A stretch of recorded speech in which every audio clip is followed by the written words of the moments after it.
একই দাবি একই স্বর, বিচার চাইছে আরজি কর। ফের রাজপথে প্রতিবাদে বিভিন্ন জগতে কৃতীরা। কেশব দে থেকে স্নিগ্ধজিৎ সাহেব, নন্দন চত্বরে দিন দখলে সঙ্গীতশিল্পী ও অভিনেতারাও।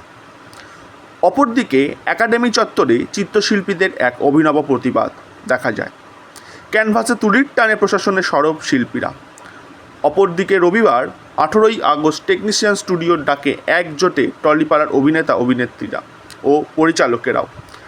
টালিগঞ্জ থেকে বাসে করে খান্নার মোড়, খান্না থেকেই মিছিলে পা মেলালেন সকলে।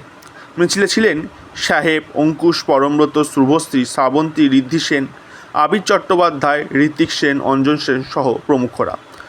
সকলের মুখেই একটিই কথা, সিনেমা পাড়ার একটাই স্বর, জাস্টিস ফর আরজি কর। অপরদিকে আরজি কর মেডিকেলে মহিলা চিকিৎসক ধর্ষণ খুনের ঘটনায় অভিযুক্ত সঞ্জয় সম্পর্কে নতুন তথ্য। ঘটনার দিন হাসপাতালে 3বার এসেছিল সঞ্জয়, খবর সিবিআই সূত্রে। প্রথমবার সঞ্জয় আরজি কর হাসপাতালে ঢোকে সন্ধ্যে 6টায়। সঞ্জয়ের সঙ্গে ছিল সৌরভ নামে এক সিভিক ভলেন্টিয়ার।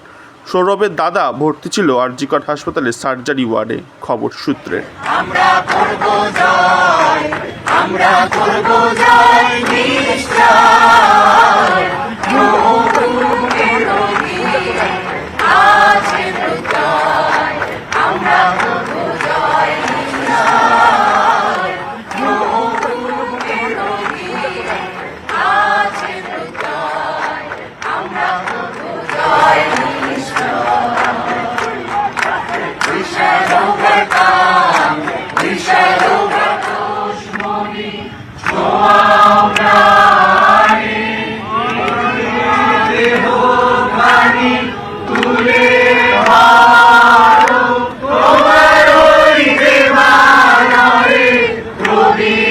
Oh